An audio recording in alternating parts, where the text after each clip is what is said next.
महाभारत तात्पर्य निर्णय का 60th श्लोक हम देख रहे हैं। गत पाठ में हमने थोड़ा उसके बारे में सुना है, बाद में कोई दिक्कतें आई इसलिए ये पूरा नहीं हो चुका है। यस्सुख ज्ञान बलैक देह समस्त दोष स्पर्शोज्जित सदा अव्यक्त तत्कार्यमयो न यस्य देह कुतश्चित् क्वच सश्यजो हरिः। भगवान का जो देह है वो गुण परिपूर्ण है। सुख ज्ञान बल ही भगवान के देह है। भगवान के देह में दोष नहीं है, भगवान में भी दोष नहीं है, भगवान के देह में भी दोष नहीं है, क्योंकि भगवान का देह और भगवान का देह ये दो अलग वस्तुएं नहीं है। भगवान का देह प्रकृति तत्व से, पांच भौतिक तत्वों से बना हुआ नहीं है। इसीलिए ये जो भगवान का देह ही इतना अद्भुत है, तो उस देह से अभिन्न रहने वाले भगवान हमारे जैसे जन्म नहीं लेते हैं। भगवान जन्म किसे बोलते हैं? तार्किक लोग कहते हैं जो पीछे नहीं था वो अभी उत्पन्न हुआ तो उसे जन्म कहते हैं। अभूत्वा भवन इसे तार्किक लोग जन्म कहते हैं। पीछे नहीं था, आज उत्पन्न हो गया। एक वस्तु है, घट है, वो मृन निर्मित घट पीछे नहीं था, कुंभार ने मिट्टी लाई, उसमें पानी मिलाया, चक्र भ्रमण किया और उससे एक घट की निर्माण की। पीछे नहीं था, अभी जन्म ले लिए, इसे जन्म कहते हैं। ये देह हमें पूर्व में नहीं था, लेकिन एक विशिष्ट समय में इस देह की उत्पत्ति हुई। इस प्रकार से इस देह को जन्म कहते हैं।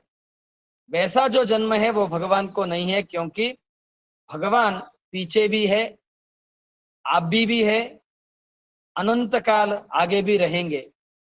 अनादि काल से भगवान है, वर्तमान काल में भगवान है और भविष्यत काल में भी भगवान रहेंगे।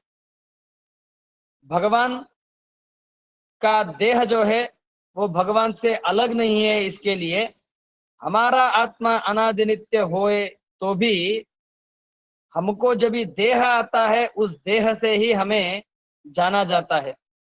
हम इस जड़ देह को पाकर ही क्रिया कर सकते हैं, कर्म कर सकते हैं।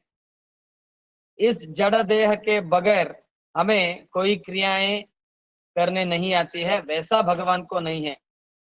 भगवान ही भगवान का देह है, भगवान का देह ही भगवान है। वे गुण परिपूर्ण है। हमारे देह में जैसे दोष है, इस देह को हमने खाना नहीं दिया, हम खाए नहीं, तो इसमें वीकनेस पैदा होते हैं। विटामिन डेफिशिएंसी, कैल्शियम डेफिशिएंसी जैसे अनेक तकलीफें हमें होती है। ब्लड में हीमोग्लोबिन का न होना, ऐसी एक ना हजार बीमारियां हमें आती है। इसीलिए इस देह को अच्छी तरीके से कंट्रोल में रखना है तो हमें योग्य तरीके से आहार को स्वीकार करना पड़ता है। वो आहार भी जो है वो हम खाते हैं वो पेरिशेबल है। जिस आहार को हम बंद डब्बे में रखें तो थोड़े देर के लिए ही वो खाना अच्छा रहता है, बाद में वो खाना खराब हो जाता है। आज पकाया हुआ खाना आज रात तक खराब हो जाता है। वैसे खराब होने वाला अन्न खाकर हम हमारे देह की पुष्टि करते हैं। इसलिए हमारा जो देह है वो देह भी पेरिशेबल है, नाशवंत है। इस देह को पांच भौतिक प्राकृतिक तत्वों से बना हुआ देह कहते हैं। इसलिए इस देह का नाश एक ना एक दिन अटल है। जग में ऐसी पांच भौतिक प्राकृतिक तत्वों से बनी हुई जो जो चीजें हैं वो एक ना एक दिन नाश होने ही वाली है। वो महत तत्व से आरंभ करके हमारे देह तक, अथवा हम जो वस्तुएं यूज करते हैं, अपनाते हैं, उन वस्तुओं तक सारी चीजें नाशवंत है, नाश होने वाली ही है। लेकिन भगवान ऐसे एक तत्व है, उनका देह और वो अलग नहीं है। लक्ष्मी के बारे में भी ऐसा ही कहा जाता है। हमें हमारा देह से रहना है तो भगवान के अनुग्रह से मोक्ष पाना पड़ता है। इसीलिए ही भगवान और लक्ष्मी देवी को नित्य मुक्त कहा जाता है, उन्हें कदापि बंधन नहीं है। ऐसे जो भगवान है वो हमें पीछे नहीं दिखे थे लेकिन अभी दिख रहे हैं, वे कैसे, ये कैसे पॉसिबल हुआ? इसीलिए भगवान का जन्म को प्रादुर्भाव कहते हैं। भगवान इंद्रिय को गोचर नहीं होते हैं, इंद्रिय को अगोचर है भगवान। ऐसे भगवान हमें दिखते हैं, इसका मतलब है सर्वव्याप्त भगवान दिखते हैं, इसका मतलब है भगवान प्रादुर्भूत होते हैं, भगवान प्रादुर्भूत होते हैं। हमें, हमारे पास मोबाइल जैसा जो डिवाइस है, वो डिवाइस नेटवर्क को कनेक्ट करता है, नेटवर्क को अपने ओर खींचता है। वैसे भगवान हमें एक मूर्ति में दिख रहे हैं, अर्थात श्री कृष्ण परमात्मा सच्चिदानंद रूप से उनकी इच्छा हुई हम प्रकट हो, इसीलिए अपने इच्छा के अनुसार वो भगवान सबको दिख रहे हैं।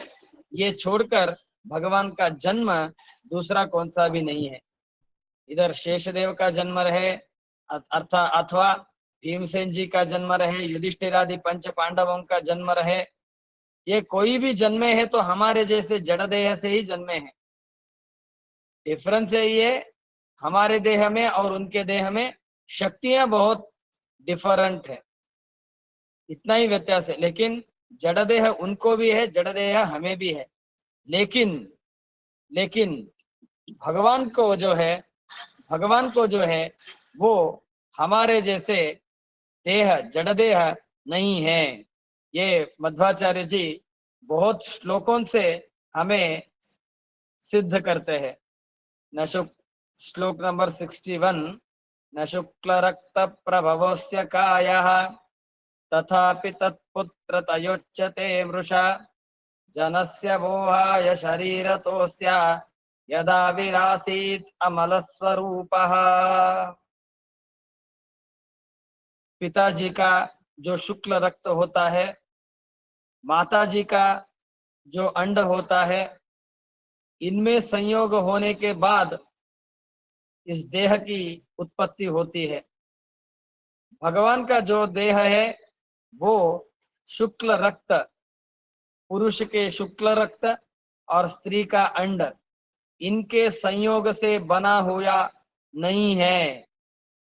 लेकिन भगवान ऐसे दर्शाते हैं, हम हम स्त्री और पुरुष के संयोग से पैदा हुए, ऐसे भगवान दर्शाते हैं। वास्तव में भगवान वैसे नहीं है। क्यों ऐसे दर्शाते हैं? जो दुष्ट लोग हैं, जो अयोग्य लोग हैं, जो पतित लोग हैं, अर्थात जिन्हें भगवान भगवान के बारे में सर्वथा भक्ति नहीं है, उन्हें ही पतित कहा जाता है, बाकी दूसरे पतित नहीं है।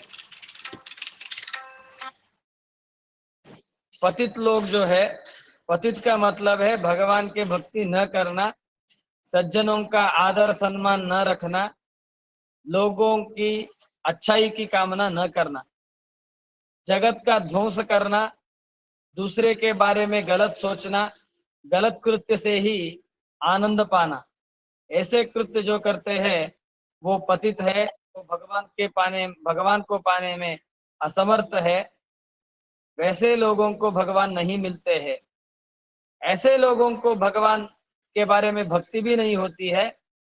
वैसे जो लोग हैं उन लोगों को भगवान के बारे में गलत सोच मिले, इस अभिप्राय से भगवान ऐसे दर्शाते हैं। मैं वसुदेव का पुत्र हूँ, देवकी का पुत्र हूँ, मैं दशरथ का पुत्र हूँ, मैं कौशल्या पुत्र हूँ, ऐसे भगवान दर्शाते हैं। वास्तव में भगवान किसी के भी पुत्र नहीं है, भगवान किसी के भी पुत्र नहीं है। यदा विरासीत अमल स्वरूपः, मल का मतलब है दोष, भगवान अमल स्वरूप है। हमारे देह में, हम में जो जो दोष है, उनमें एक भी दोष भगवान क्यों नहीं है। यदा विरासीत अमल स्वरूपः, हम रोते हुए पैदा होते हैं, आगे आता है उल्लेख, बहुत ठीक तरीके से हम जानेंगे। अभी श्लोक नंबर 62 की ओर हम बढ़ेंगे। आविश्य पूर्वं वसुदेवमेव, आविश्य पूर्वं वसुदेवमेव, विवेश तस्माद् एव, विवेश तस्माद् एव, देवीमुवासात्र च सप्तमासान्, देवीम् उवासात्र च सप्तमासान्, सार्धंस्ततश्चाविरभूदजोऽपि, सार्धंस्ततश्चाविरभूदजोऽपि। भगवान का महिमा अपरंपार है, भगवान की लीला अपरंपार है, भगवान क्रीड़ा गुण विशिष्ट है। इसीलिए ही भगवान को देव कहा जाता है। देव, हिंदी में उतना देव शब्द का प्रयोग ज्यादा नहीं होता है, लेकिन हमारे कन्नड़ भाषा में, मराठी भाषा में ये देव का शब्द बहुत प्रयोग होता है। देव श्री कृष्ण, देवरु ऐसे हम कन्नड़ लोग कहते हैं, तेलुगु में देवडू कहते हैं, मराठी में देव कहते हैं। देव का मतलब है क्रीडादि गुण विशिष्ट। देव ये शब्द की निष्पत्ति जो है वो दिवु क्रीडायाम, दिवु धातु से हुई है। ऐसे जो क्रीडादि गुण विशिष्ट भगवान है, वो भगवान की क्रीड़ा हम सोच भी नहीं सकते। भगवान ने पहले क्या किया, सर्वव्यापी जो भगवान है उन्होंने एक अंश से वसुदेव में प्रवेश किया। आविश्य पूर्वम वसुदेवमेव, वसुदेव में भगवान ने प्रवेश किया। उसके बाद भगवान ने देवकी के ऋतुकाल में देवकी के देह में प्रवेश किया। आविश्य पूर्वम वसुदेवमेव, विवेश तस्माद् ऋतुकाल एव। देवकी के गर्भ में प्रवेश करने के बाद भगवान उधर 7.5 महीनों तक रहे, 7 मास पूर्ण और ऊपर 15 डेज। इतने काल तक भगवान देवकी के गर्भ में रहे। देवी मुवासात्र च सप्तमासान् सार्धान् ततश्चाविरभूदजोऽपि। उसके बाद भगवान देवकी के देह से बाहर प्रकट हुए हैं। भगवान प्रकट ही होते हैं, लेकिन भगवान प्रकट होने के संदर्भ में भी भगवान क्रीड़ा गुण विशिष्ट है, इसलिए भगवान की क्रीड़ा हम नहीं जान सकते। भगवान को कुछ नेसेसिटी नहीं है वसुदेव में प्रवेश करके ही उसके बाद में देवकी के गर्भ में प्रवेश करके बाहर आना, ये भगवान को कुछ जरूरत नहीं है। लेकिन भगवान क्रीड़ा गुण विशिष्ट है, इसलिए भगवान की ये एक क्रीड़ा है। भगवान को ब्रह्मादि देवता द्वारा ये प्रपंच की सृष्टि करना कुछ जरूरत नहीं है, रुद्र जी द्वारा संहार करना कुछ जरूरत नहीं है। लेकिन भगवान क्रीड़ा गुण विशिष्ट है, इसलिए भगवान इनके द्वारा ये सब कार्य करवाते हैं और उनको विशेष तरीके से अनुग्रह करते हैं। ब्रह्मा जी द्वारा प्रपंच की सृष्टि करा के आज्ञा परिपालन का कार्य होने से ब्रह्मा जी को विशेष विशेष आशीर्वाद मिलता है, विशेष विशेष पुण्य मिलता है। ये जो देवता हैं, सूर्य जो है, उस सूर्य के द्वारा ही प्रकाश देना भगवान को कुछ अनिवार्य है ऐसा नहीं है। भगवान स्वयं अपने आप ही विदाउट सूर्य सारे प्रपंच को रोशन कर सकते हैं। तथापि भगवान अपने इच्छा से ही सूर्य द्वारा जगत को रोशनाई देते हैं, चंद्र के द्वारा ठंडाई देते हैं, चंद्र के द्वारा वनस्पति को, पौधों को अच्छी तरीके से बढ़ाते हैं। ये सब भगवान की लीला है। वैसे ही भगवान वैसे ही भगवान वैसे ही भगवान जो है वो वसुदेव में प्रवेश करके देवकी में प्रवेश कर रहे हैं। ये जो क्रिया है वो भगवान के लिए क्रीड़ा रूप है, भगवान के क्रीड़ा रूप है। ये श्लोक हुआ। इसके बाद श्लोक नंबर 63 जानेंगे। This is also most important thing. मैंने पिछले पार्ट में भी बहुत बार बताया है, भगवान जिधर जिधर अवतार करते हैं उधर एक दो श्लोक तो श्रीमद आचार्य जी, मध्वाचार्य जी लिखते ही है अपने शिष्यों के लिए।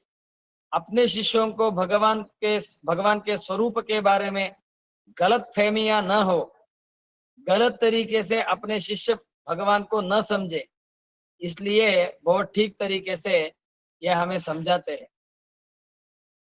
कोई लोग बोलते हैं रहते हैं भगवान जिधर पैदा हुए उधर में जाके आया, और भगवान जिधर मरे वो स्थल भी मैं देख के आया। आई रिक्वेस्ट, भगवान पैदा हुए इसका मतलब प्रादुर्भूत हुए, इतना ही करना चाहिए। भगवान मरे इसका मतलब जो है भगवान अदृश्य हुए। सर्वव्यापी भगवान को कोई मार नहीं सकता, सर्वव्यापी भगवान को कोई पैदा नहीं कर सकता। भगवान सभी जगह है। भगवान इस चेयर में भी है, भगवान अव्याकृत आकाश में है, भगवान वायु में है, भगवान पौधों में है, भगवान मूर्ति में है, भगवान फूल में है, भगवान हमारे देह में है। इस चराचर प्रपंच में मिट्टी में भगवान है, जल में भगवान है, तेज में भगवान है, वन्नी में भगवान है। भगवान किधर नहीं है? भगवान सब जगह है। सब जगह रहने वाले भगवान को कोई पैदा नहीं कर सकता, सब जगह रहने वाले भगवान को कोई मार नहीं सकता। इसीलिए जो कोई भगवान पैदा हुए ऐसा अर्थ करते हैं, इसका मतलब भगवान प्रादुर्भूत हुए। अयोध्या में जिधर भगवान पैदा हुए उधर हमने राम मंदिर बनाया है। इसका मतलब क्या है?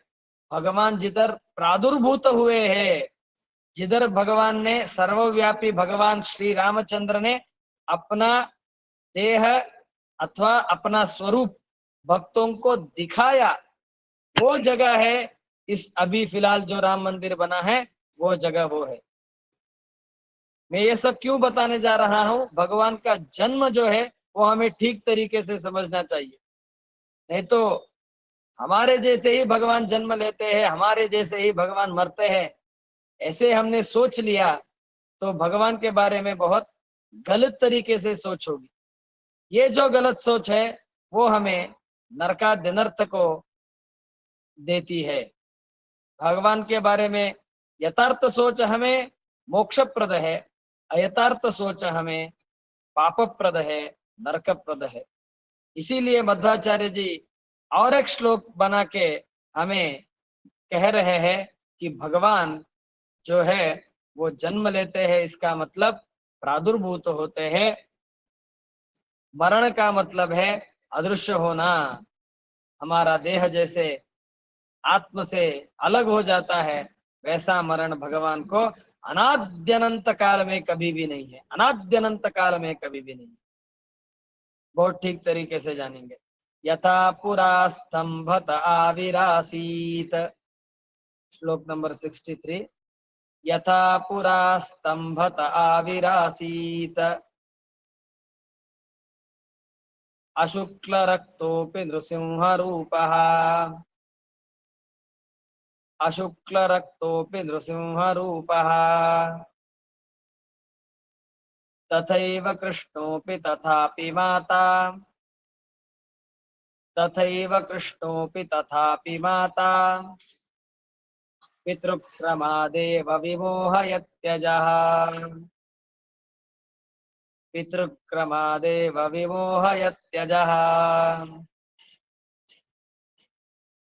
यथा पुरा स्तंभत आविरासीत, यथा पुरा स्तंभत आविरासीत अशुक्ल रक्तोपि नृसिंह रूपः, अशुक्ल रक्तोपि नृसिंह रूपः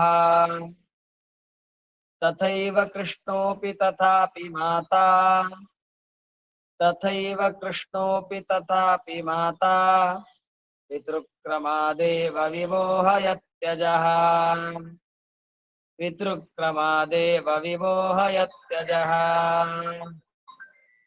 पितृक्रमादेव विमोहयत्यजः। बहुत ब्यूटीफुल श्लोक है। भगवान का जो जन्म है, भगवान का जो जन्म है वो हमारे जैसा नहीं है।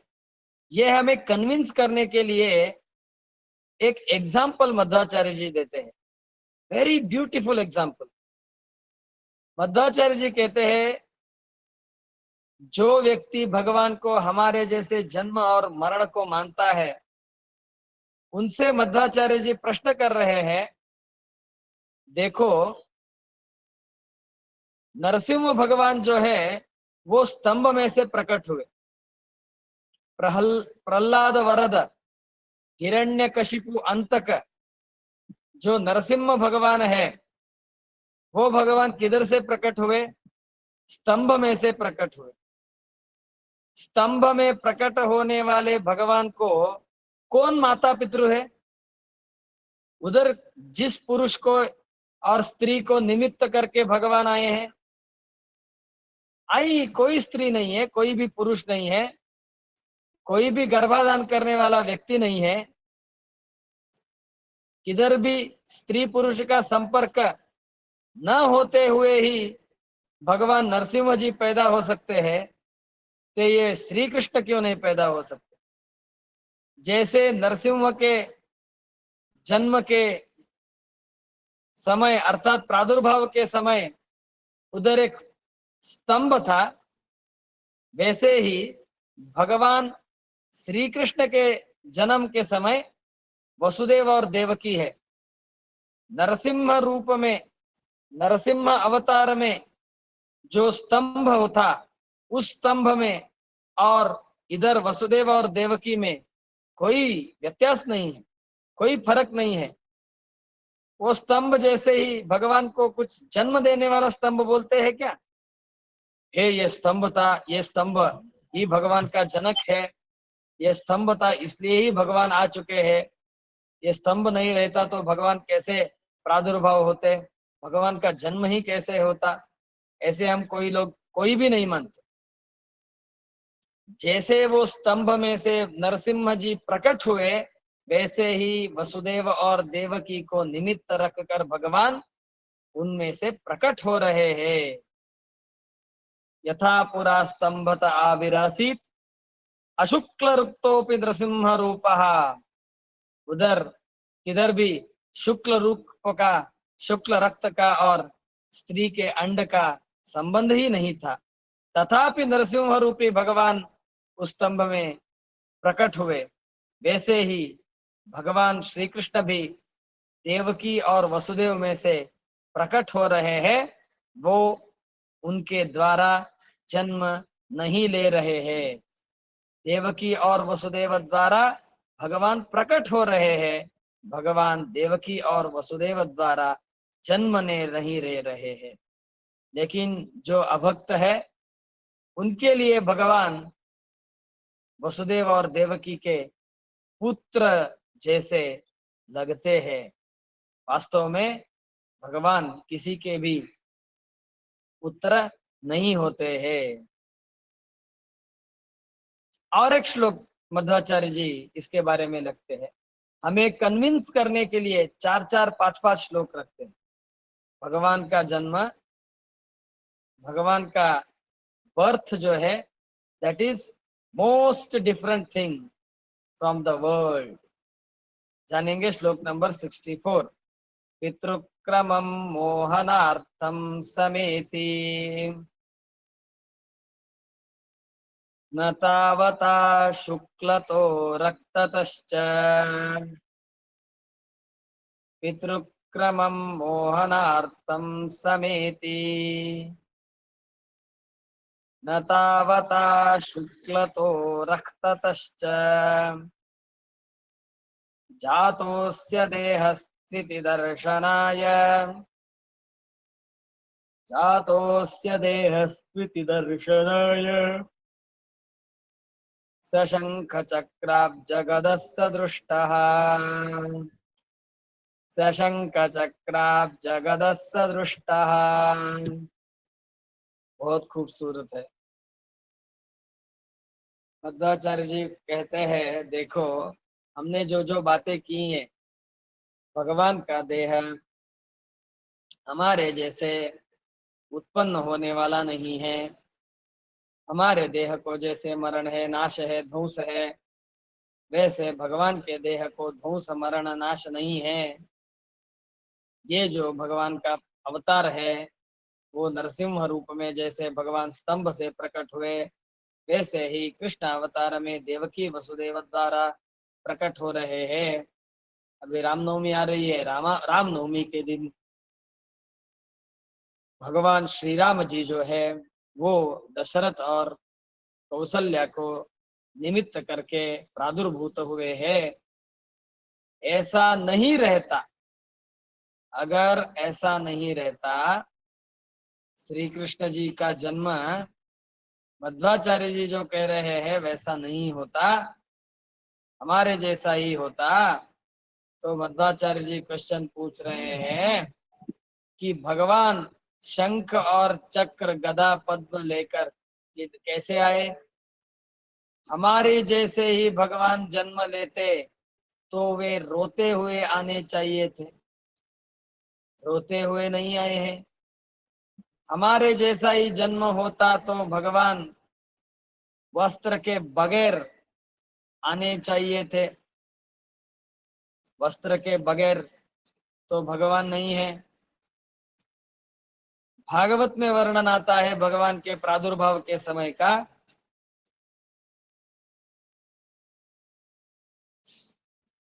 हरिवंशादि पुराणों में भगवान के जन्म के बारे में हमें इंफॉर्मेशन मिलता है। किधर भी भगवान रोते हुए पैदा हुए ऐसा उल्लेख ही नहीं है। कोई भी कीर्तनकार, कोई भी प्रवचनकार हिंदी में कहे, मराठी में कहे, इंग्लिश में कहे, बंगाली में कहे, या अगर तेलुगु, तमिल, कन्नड़ा, कौन से भी भाषा में कहे, आज तक तो मैंने कौन से भी कीर्तनकार को भगवान रोते हुए पैदा हुए ऐसे कहते हुए नहीं सुना। भगवान वस्त्रों के बगैर जन्म लिए कृष्ण परमात्मा, ऐसा सुना है क्या? नहीं सुना है। मध्वाचार्य जी पूछ रहे हैं, देखो भगवान अगर देवकी के पेट में से हमारे जैसे देह को पाकर ही पैदा होने वाले हैं, तो ये शंख चक्र गदा किधर से आए, पद्म किधर से आए? पेट में ही ये बालक अगर शंख चक्र को लेके बैठा हुआ होता है, तो भगवान का चक्र जो है वो थर्माकोल का चक्र तो बना हुआ नहीं है, अथवा प्लास्टिक का चक्र नहीं है। ये जो प्लास्टिक के घूमने वाले चक्र मिलते हैं वैसे तो चक्र भगवान का नहीं है। गदा जो बनी हुई गदा है वो कुछ थर्माकोल की गदा नहीं है। वन ऑफ द स्ट्रॉन्गेस्ट गदा भगवान की गदा है।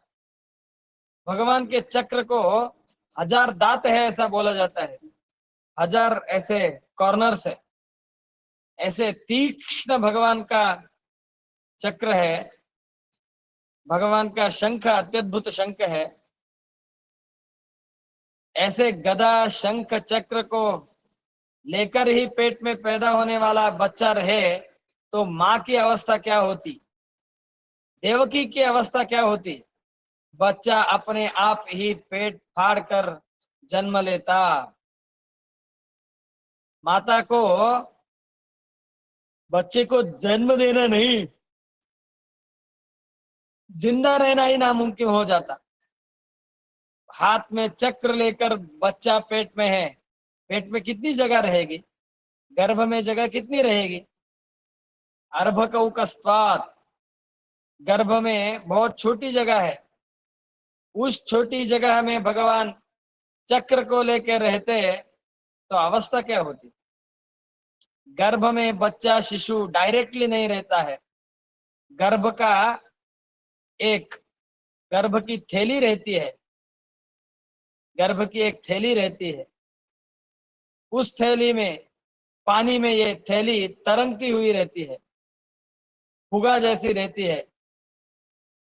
जब भी कभी गाय जन्म देती है तो आप देख सकते हैं अथवा डॉक्टरों द्वारा कंफर्म कर सकते हैं, वैसी थैली में रहने वाला ये जो शिशु है वो शंख चक्र गदा लेकर कैसे आ सकता है? आ भी गया तो वो शंख चक्र कैसे पैदा हुए, किसने रखे, कौन उस गर्भ में प्रवेश करके चक्र शंख देकर जाने वाला है, कैसे जाए तो भी कैसे जाए? पेट को फाड़े बगैर उस शंख चक्र को अंदर लेके जाना मुश्किल ही नहीं बल्कि नामुमकिन है। वैसे में भी भगवान शंख चक्र गदा पद्म धारण करके सबको दिखाई दे रहे हैं। वो पद्म जो है वो गर्भ में किधर से आया? पद्म गर्भ में है तो वो इतना ताजा तवाना कैसे है? ये सारे प्रश्न जो है, इन सारे प्रश्नों का उत्तर एक ही है कि भगवान हमारे जैसे जन्म नहीं लेते। भगवान का जन्म है वो जो सिर्फ प्रादुर्भाव है। जो माता पितृ का क्रम दर्शाते हैं वो भगवान, ये केवल और केवल भगवान की लीला है, भगवान की क्रीड़ा है। क्रीड़ा को छोड़ के इस प्रश्न का उत्तर दूसरा हो ही नहीं सकता। शंख भगवान का 100 चक्रों से युक्त भगवान का पांचजन्य शंख है, सुदर्शन चक्र है। चक्र के बारे में कहते हैं कोटि सूर्य समान। कोटि सूर्य एक ही बार उदित होए तो उनका प्रकाश कितना है, वैसे प्रकाश इस सुदर्शन चक्र का है। भगवान का जो सुदर्शन चक्र पीछे लगा तो दौड़ते दौड़ते दौड़ते दुर्वासा ऋषि त्रिलोक संचार करके आए। जिस चक्र का संस्पर्श होते ही सारे असुर लोग मर जाते हैं, वैसा चक्र देवकी के गर्भ में है तो उस गर्भ को जिंदा कौन रखेगा? गर्भ की रक्षा कौन करेगा? गर्भ को उस जख्म से बचाएगा कौन? देवकी ही नहीं बच सकती। इसीलिए मध्वाचार्य जी कहते हैं, सुनो सभी लोग सुनो, माता पितृ के क्रम को भगवान जो दिशा दर्शा रहे हैं, दिखा रहे हैं, वो सिर्फ नाटक है। अयोग्य जन व्यामोहन के लिए भगवान ये सब दिखा रहे हैं। अगर भगवान हमारे जैसे ही पैदा होते तो शंख चक्र गदा पद्म किधर से लेके आए? कौन लेके दिए? इसीलिए भगवान का अवतार जो है वो अवतार ही मानना चाहिए, प्रादुर्भाव ही मानना चाहिए। कदापि कदापि उसको हम गलत तरीके से इंट्रोड्यूस न करें अथवा इसके बारे में हम गलत तरीके से ज्ञान भी न ले। इतनी शिष्य वत्सलता मध्वाचार्य जी में है, इसीलिए मध्वाचार्य जी ये सारे श्लोक बोलकर हमें भगवान का यथार्थ स्वरूप बता रहे हैं।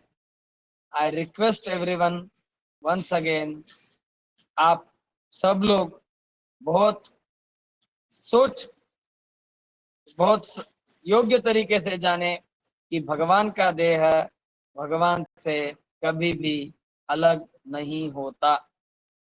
भगवान कृष्ण रूप में जब भी उस व्याध का बाण लगा ऐसा निमित्त करते हैं तो भगवान क्या करते हैं? भगवान अपना जो सच्चिदानंदात्मक देह है उस देह जैसा जड़ देह को निर्माण करके उधर से अदृश्य हो जाते हैं। इसीलिए लोगों को क्या लगता है? भगवान मर गए, भगवान मर गए। मेरे एक परिचय वाला आदमी था, वो यात्रा को गए थे, यात्रा को जाके आए और बोले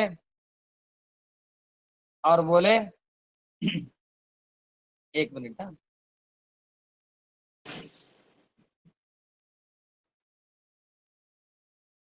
एक ही मिनट।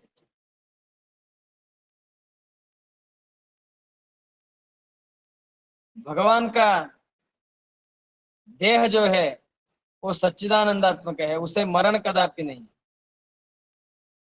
हमारे परिचय वाले यात्रा को गए, यात्रा को जाके आए और बोले सारी यात्रा की, भगवान जिधर जन्म लिए वो भी देखा, भगवान जिधर मर गए वो भी देख के आया, भगवान का मरण स्थान देख के आया। जैसे हम महात्माओं के समाधि के पास जाते हैं और उनकी समाधि देख के आए ऐसा बोलते हैं, वैसे ही वो बहुत गर्व से कह रहे थे, भगवान जिधर मर गए वो स्थान हमने देखा। भगवान मरते ही नहीं तो मरण स्थान कैसे दिखाएंगे। भगवान इतनी अच्छी तरीके से क्रीड़ा करते हैं, नाटक करते हैं कि भगवान क्या करते हैं, अदृश्य होने समय, भगवान श्री कृष्ण जी अदृश्य होते समय अपने देह जैसा ही एक डमी देह को छोड़ के गए। वास्तव में जो देह भगवान का है ही नहीं, क्योंकि जड़ देह अपने स्वरूप से भिन्न देह भगवान का है ही नहीं है। इसीलिए भगवान ने क्या किया, डमी देह छोड़ दिया। उस डमी देह को सब लोग कृष्ण का देह मानने लगे। अरे बाप रे, क्या हुआ क्या हुआ, कृष्ण देह छोड़ के चल बसे, ऐसा सोचने लगे। नाटक करना हो तो भगवान से कोई सीखे। इसीलिए भगवान को कपट नाटक सूत्रधार ऐसा बोला जाता है। कपट नाटक सूत्रधार ऐसा बोला जाता है। भगवान के नाटक को कौन माप सकता है, कितने अच्छे तरीके से नाटक करते हैं। जब तक जिंदा थे तब तक दिखाया कि मैं देवकी और वसुदेव से पैदा हुआ हूं। भगवान अपने देह को बाण लगने से रक्त आया ऐसा दिखाते हैं।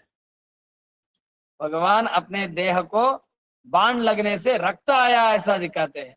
वास्तव में रक्त भगवान के देह में है ही नहीं। जो रक्त अन्न खाने से पैदा होता है, जो ब्लड जो ब्लड हमारे खाने से नाश होने वाला अन्न खाने से पैदा होता है, वैसा ब्लड भगवान के देह में रह कैसे, है ही नहीं।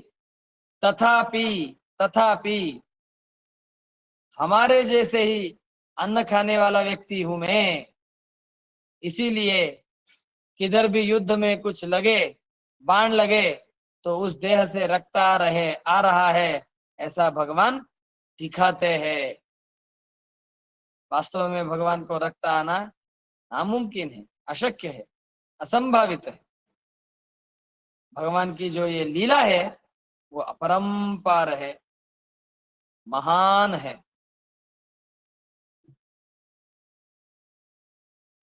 इसीलिए भगवान नाटक करते समय अदृश्य हो गए ऐसा नहीं दिखाते, एक जड़ देह को रख के ही अदृश्य होते हैं और अयोग्य लोग भगवान मर गए ऐसा मानते हैं। भगवान का जन्म जो है वो प्रादुर्भाव है, इतना हमने सुना है।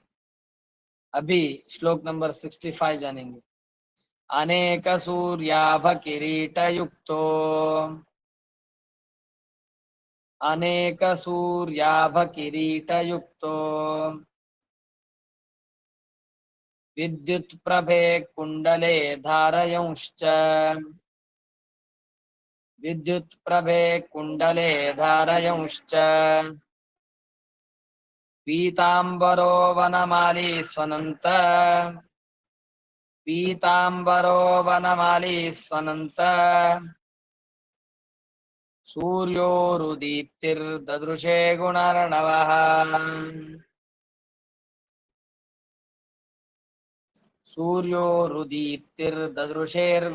ददृशे गुणार्णवः, अनेक सूर्याभ किरीट युक्तो, विद्युत प्रभे कुंडले धारयंश्च, पीतांबरो वनमाली स्वनंत, सूर्योरुदीप्तिर्ददृशे गुणार्णवः। इतना ही नहीं, भगवान सिर्फ शंख चक्र से दिखाई दे रहे, इतना नहीं, अनेक सूर्याभ किरीट युक्तो, भगवान के सर पे किरीट है। वो किरीट कैसा है, अनेक सूर्याभ किरीट युक्त, एक ही बार अनेक सूर्य उत्पन्न हुए तो उनके प्रकाश के अधिक प्रकाश भगवान के किरीट का प्रकाश है। सोच भी नहीं सकते, इतना प्रकाश आया तो कितना हीट प्रोड्यूस होगा। उस देवकी के गर्भ में भगवान किरीट के साथ रहते, किरीट के साथ रहते तो उनके किरीट की अवस्था क्या होती थी।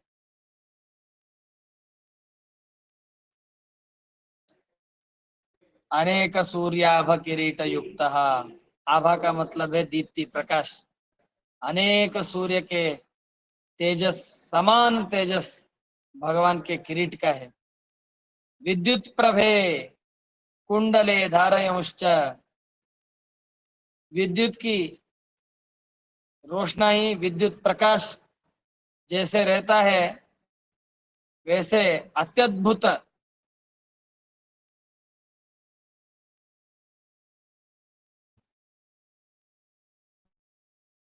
अनेक सूर्याभ किरीट युक्त, विद्युत प्रभे कुंडले धारयंश्च, कान में कर्ण कुंडल है। हम जब पैदा होते हैं तो भी कर्णवेद नामक एक संस्कार कराते हैं। उसके बाद हमारे कान में ये जो तार रहते हैं अथवा कुंडल रहते हैं वो डालते हैं। जब भी पैदा होते हैं तभी पैदाइशी हमारे कान में कोई कुंडल वगैरह नहीं रहते। कुंडले धारयंश्च पीतांबरः, भगवान ने अत्युत्तम पीतांबर को परिधान किया है। उत्तरीय वस्त्र है वैसे भगवान आ रहे हैं। वनमाली, श्रेष्ठ, कभी भी कभी भी सूखा न होने वाला हार भगवान ने डाला है। वनमाली अनंत सूर्योरुदीप्तिर ददृशे गुणार्णवः, सु अनंत सूर्योरुदीप्तिर, भगवान के किरीट का प्रकाश नहीं, भगवान का देह का ही प्रकाश अनंत सूर्य के प्रकाश के बराबर है। ऐसे भगवान प्रकट हो रहे हैं, पैदा हो रहे हैं।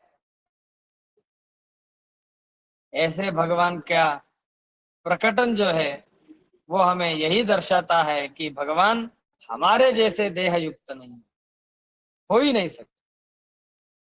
अगर बच्चा पेट में किरीट से युक्त हो तो माता की अवस्था क्या हो सकती है।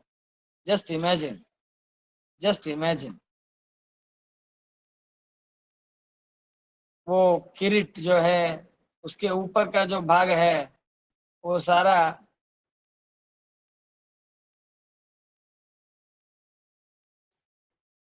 वनमाली, किधर से आए, चक्र किधर से आया, शंख किधर से आया, गदा किधर से आई, सर पर मुकुट किधर से आया, उस मुकुट का प्रकाश है, वनमाला डाली है। सभी आभरणों से भगवान युक्त होकर आ रहे हैं। इसका मतलब है भगवान को हमारे जैसा जन्म नहीं है। हमारे जैसा जन्म रहता तो इनमें एक भी नहीं रहना चाहिए था, एक भी नहीं रहना चाहिए था। लेकिन ये सारी वस्तुएं हैं, इसका मतलब है भगवान हमारे जैसे पैदा नहीं होते हैं।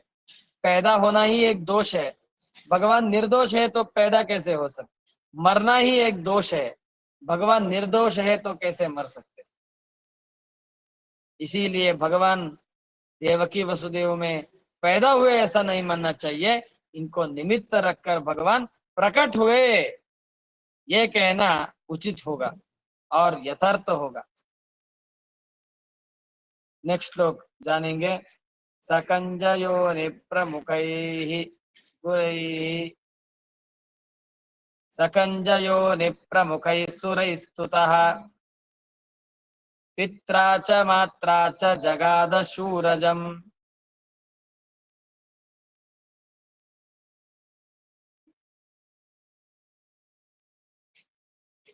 सकंजयो निप्रमुखैः सुरैस्तुतः, पित्रा च मात्रा च जगाद शूरजम्।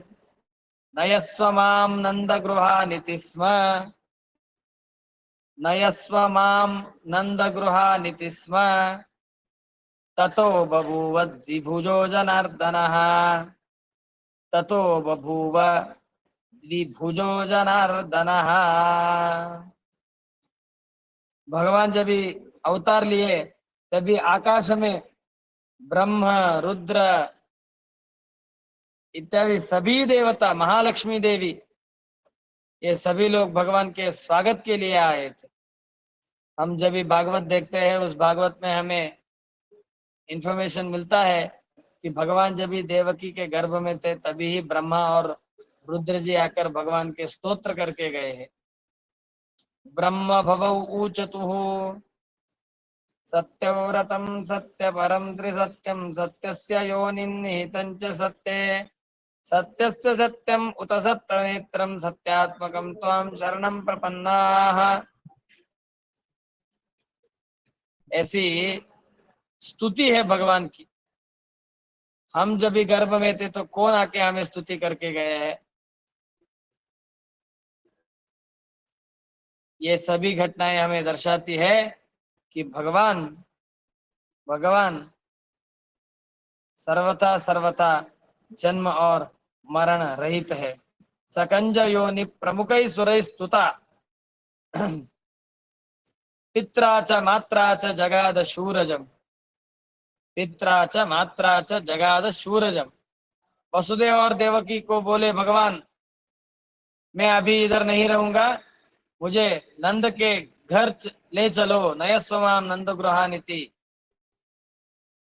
और भगवान क्या हुए, द्विभुज हो गए, दोनों भुजों से युक्त हो गए। जब भी पैदा हुए तब भी शंख चक्र गदा पद्म धारण करके पैदा हुए।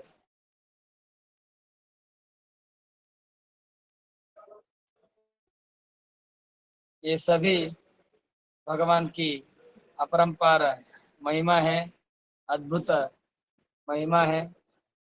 इसीलिए भगवान बोलते हैं, मैं इधर नहीं रहूंगा, मेरा संकल्प है कि नंद गृह में जाना है।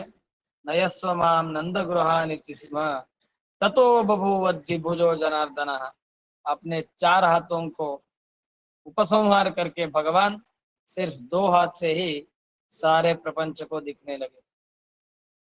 देखो, भगवान का देह हमारे जैसे रहता तो ये दो हाथ कभी चाहिए तभी, चार हाथ चाहिए तो चार हाथ, ये कैसे आ सकता। ये क्या सोफा कम बेड है क्या। सोफा कम बेड रहता है ना, वो आगे खींचे तो वो बेड बन जाता है, अंदर ढकले तो वो सोफा बन जाता है। वैसे भगवान के हाथ रहते हैं क्या, जब भी चाहिए दो, जब भी नहीं चाहिए तो भी चार।